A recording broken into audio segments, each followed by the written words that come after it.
তো আজকের আমাদের টপিক হলো সিপি অর্থাৎ কন্ডিশনাল প্রুফ। তো হাই বন্ধুরা, লজিশিয়ান কিং চ্যানেলে তোমাদের সকলকে সুস্বাগতম। তো চলো ভিডিওটি শুরু করা যাক। তো সিপি আমাদের প্রথমত দুই প্রকার, একটা হচ্ছে অ্যাজাম্পশন সিপি আর একটা অ্যাজাম্পশন ছাড়া সিপি। তো আমরা প্রথমে দেখব অ্যাজাম্পশন ছাড়া সিপি, তারপরে অ্যাজাম্পশন সিপি দেখব।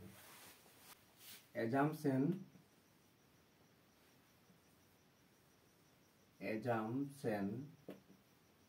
ছাড়া সিপি, এই ক্ষেত্রে নিয়ম হচ্ছে যে আমার যতগুলি ইমপ্লয়ি থাকবে পূর্বককে আমি ভাঙবো। অর্থাৎ আমার যদি দেয়া থাকে পি ইমপ্লয়ি কিউ, তাহলে ইমপ্লয়িজের পূর্বক মানে কোনটি? পি। তাহলে আমি সেই এখানে এক নম্বর লিখব পি, অতএব কিউ। কোনো ইমপ্লয়িজ রাখা চলবে না সিদ্ধান্তে, ঠিক আছে? যতক্ষণ আমার সিদ্ধান্তে ইমপ্লয়িজ থাকবে ততক্ষণ আমি ইমপ্লয়িজগুলোকে ভাঙবো। এবার যদি আমি দ্বিতীয় নম্বর যদি কোনো একটা এক্সাম্পল নিই, পি ইমপ্লয়িজ কিউ বন্ধনী ইমপ্লয়িজ আর, তাহলে এই ক্ষেত্রে তোমাদের সকলের মনে হতে পারে যে আমি তাহলে এইখানে পূর্বককে নেব, কারণ ইমপ্লয়িজের পূর্বক মানে কি? আমি প্রথমে এখানে পাচ্ছি ইমপ্লয়িজ এখানে পাচ্ছি, ইমপ্লয়িজের পূর্বক মানে পি পাবো। কিন্তু না, এখানে আমি এটা নিতে পারি না, কারণ আমি ইমপ্লয়িজের পূর্বক আমি তখন নিতে পারবো, আগে বন্ধনী আমার লক্ষ্য করতে হবে যে বন্ধনীর মধ্যে আছে কি নেই। এখানে যখন আমি পি ইমপ্লয়িজ কিউকে যখন ইমপ্লয়িজের পূর্বককে নিই, এখানে কোনো বন্ধনী নেই আমার, তাতে আমি পি নামিয়েছি, কিন্তু এখানে আমার বন্ধনী আছে। অর্থাৎ এখানে কি হয়ে গেল? বন্ধনী আছে মানে এই পুরোটাই আমার পি হয়ে গেল, এটা পুরোটাই পি ইমপ্লয়িজ আর। তাহলে পুরো যদি আমার পি হয় তাহলে এক নম্বরে কি নামবে? পি ইমপ্লয়িজ কিউ, কারণ এই পি ইমপ্লয়িজ কিউটা পুরোটাই আমার পি, পুরোটাই পি, কারণ আমার বন্ধনী লক্ষ্য করতে হবে। কারণ বন্ধনী না লক্ষ্য করলে আমি সিপি কে কোনোদিন ভাঙতে পারবো না। প্রথমে আগে আমাকে দেখতে হবে যে বন্ধনী কি আছে, তারপরে আমি ইমপ্লয়িজের পূর্বককে নেব, ঠিক আছে? তাহলে আমি পি ইমপ্লয়িজ কিউ অতএব দিয়ে আর, এটি আমার হয়ে গেল। চলো এবার দেখা যাক 3 নম্বর উদাহরণ।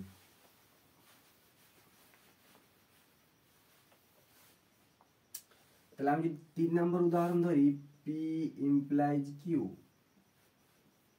ইমপ্লয়িজ আর ইমপ্লয়িজ কে, যদি এটা আমার ধরা হয়, তাহলে আমার এখানে এক নম্বর কি? আমি প্রথম বলেছি বন্ধনী, তাহলে বন্ধনী মানে এটা প্রথমে একটা বন্ধনীর মধ্যে আছে, তাহলে এটা আমার পুরোটা একটা পি মনে মনে ধরে নিলাম। তারপর আমার আরেকটি বন্ধনী আছে, তাহলে এটা আমার একটা পুরোটাই পি। কারণ মনে তো হতে পারে যে আমি এখানে ইমপ্লয়িজকে ভাঙবো না, ঠিক আছে, আমার বন্ধনী আছে, তাহলে আমার এটা পুরোটা পি, তাহলে আমি এইখানে ভাঙবো। কিন্তু না, এর ভিতরেও আর একটা বন্ধনী আছে, কারণ এই বন্ধনীটা আমার লক্ষ্য করতে হবে। একটা বন্ধনী, দুটো বন্ধনী, তাহলে আমার এটা পুরোটা একটা পি হবে। তাহলে এখানে কি হবে? পি ইমপ্লয়িজ কিউ ইমপ্লয়িজ আর, সিদ্ধান্তে আমার কে নামবে।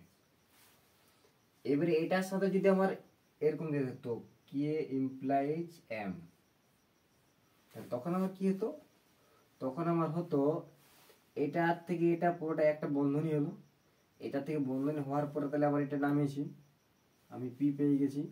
তাহলে পি, তাহলে এইখানের মধ্যে পি কোনটা? এখানে একটা পি আর এখানে একটা কিউ। তাহলে আমার এখানে কি হতো? কে ইমপ্লয়িজ এম, এটা কিন্তু আমার নামতো, ঠিক আছে? এখানে এম যে নামলো, তাহলে আমার 2 নম্বরে কি হবে?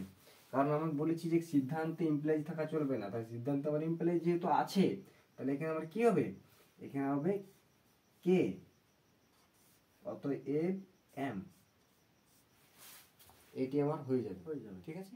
এরপর যদি থাকতো, ধরে নাও যে কে ইমপ্লয়িজটা একটা বন্ধনী ইমপ্লয়িজ বি যদি দেওয়া থাকতো, তাহলে কি হতো? এখানে হতো এটা ইমপ্লয়িজ বি, তাহলে এই জায়গায় আমার কি হতো? এই জায়গায় আমার হতো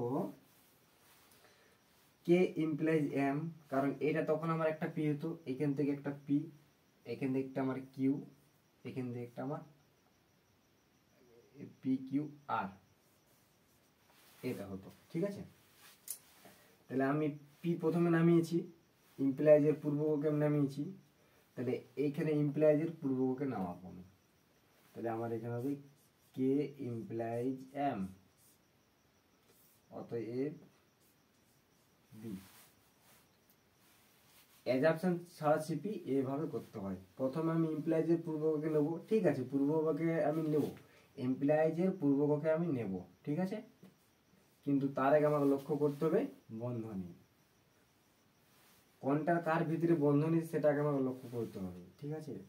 তারপরে কিন্তু আমি অ্যাজাম্পশন তারপরে কিন্তু আমি ইমপ্লয়েজের পূর্বককে ভাঙতে পারি। কারণ এটা আমার যদি প্রথমে একটা যদি বন্ধনী হয়, তাহলে আমার এইখানে প্রথম প্রথম আমার ইমপ্লয়েজ, এখানে প্রথম যদি আমার ইমপ্লয়েজ হয়, তাহলে ইমপ্লয়েজের পূর্বক মানে কি, পুরোটা এটা একটা, তাতে আমি প্রথম এটা নিয়েছি, এটা এখানে নামিয়েছি, দ্বিতীয় সিদ্ধান্ত দিয়ে যেমন কার তেমনি লিখেছি। তারপর আমার কোথায়, এইখানে ইমপ্লয়েজ নয়, কারণ এটা বন্ধনী, এটা পুরোটা একটা আমার পি। তারপরে এই বন্ধনীটা হবে, এইখান থেকে আমি এটা পুরো নামিয়েছি, তারপরে বি, তারপরে আর তো কোনো ইমপ্লয়েজ নেই, তাহলে আর ভাঙা যাবে না।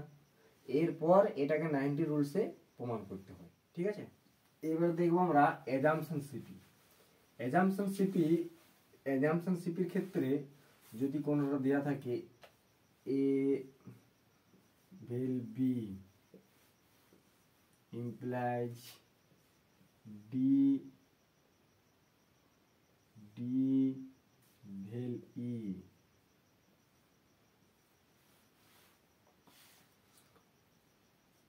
ডি ভেল ই, এখানে আমি ডি ভেল ই না করে ডি ডট সি করলাম, ঠিক আছে, ডি ডট সি করলাম, ইমপ্লাইজ এফ, অতএব দিয়ে এ ইমপ্লাইজ এফ। তাহলে আমার এটা 1 নাম্বার, এটা আমার হলো 2 নম্বর। তাহলে আমি কি বলছি, অ্যাজাম্পশন সিপির ক্ষেত্রে ইমপ্লয়েজের পূর্বককে আমি অ্যাজাম্পশন নিতে পারবো, ঠিক আছে, সেটা আশ্রয় বাক্য হোক কিংবা সিদ্ধান্ত হোক। তো আমি সবসময় নেওয়ার চেষ্টা করব সিদ্ধান্ত থেকে, কারণ সিদ্ধান্ত থেকে নিলে আমার সোজা হয়। এখানে যদি এখান থেকে নেওয়া হয় তাও হবে, ঠিক আছে, কোনো ক্ষতি নেই, কিন্তু ইমপ্লয়েজের পূর্বককে নিতে হবে, ঠিক আছে। তাহলে আমার এখানে আমি সিদ্ধান্ত থেকে নেব, কারণ আমার সোজা যেহেতু হবে, সোজার জন্যই অঙ্কটি করা, ঠিক আছে। তাহলে এ ইমপ্লয়েজ এফ, তাহলে ইমপ্লয়েজের পূর্বককে এ, ঠিক আছে, তাহলে এই এ কে আমি 3 নম্বরে অ্যাজাম্পশন নিলাম, ঠিক আছে, অ্যাজাম্পশন নিলাম। এবারে আমাকে 90 রুলস কাজ করতে হবে, কারণ আমাকে এক পেতে হবে, কারণ আমি এই তো পেয়েছি, এবারে এক পাইলে আমার অঙ্কটি হয়ে যাবে, ঠিক আছে। তাহলে এ ভেল বি, তাহলে আমি 4 নম্বরে এই 3-এর সাথে অ্যাড করে দিলাম, এটা 3-এর অ্যাড হলো, ঠিক আছে, এ ভেল বি। এবারে 5 নম্বরে আমি দিলাম এটা পি, এটা কিউ, এটা পি, পুরোটা পি, এটা পুরোটাই কিউ। তাহলে আমি পি পেয়ে গেছি, কিউ নামাচ্ছি, ডি ডট সি, এটা হলো 1-4 এমপি, ঠিক আছে। তাহলে আমি 6 নম্বর এখানে লিখতে পারি যে বি, কারণ আমি 5-এর সিম করলাম, সিম্পলিফিকেশন। তাহলে আমি 7 নম্বর লিখতে পারি ডি ভেল ই, কারণ আমি 6-এর অ্যাড করলাম। 8 নম্বর লিখতে পারি আমি এফ, কারণ এটা আমার পুরোটা পি, এটা কিউ, তাহলে পি ইমপ্লাইজ কিউ, তাহলে আমি পি পেয়ে গেছি, তাহলে আমি কিউ নামাতে পারি এফ। তাহলে এখানে কি হবে, তাহলে 2-7 এমপি,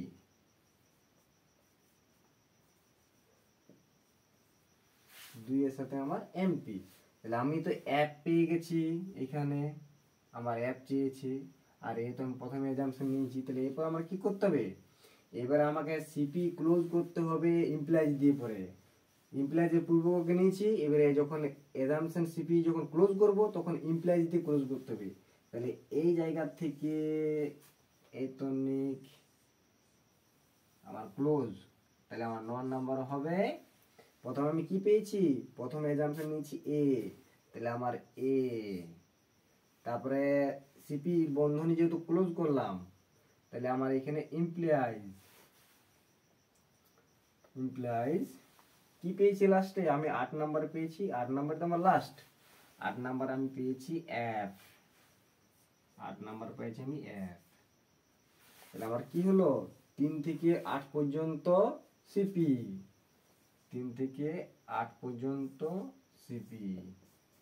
সিপির ক্ষেত্রে আরেকটি নিয়ম কি, যেগুলি আমি ক্লোজ করে দেবো, মনে করো এই 3 নম্বর থেকে 8 নম্বর আমি ক্লোজ করে দিয়েছি, এরপর যদি আমার 9 নম্বর, যদি 10 নম্বরে আমার কাজে লাগে D dot C, D dot C, আমি তখন আর এটা নিতে পারি না, কারণ একবার ক্লোজ হয়ে গেলে সেটা আমি আর ওপেন করতে পারি না, ঠিক আছে।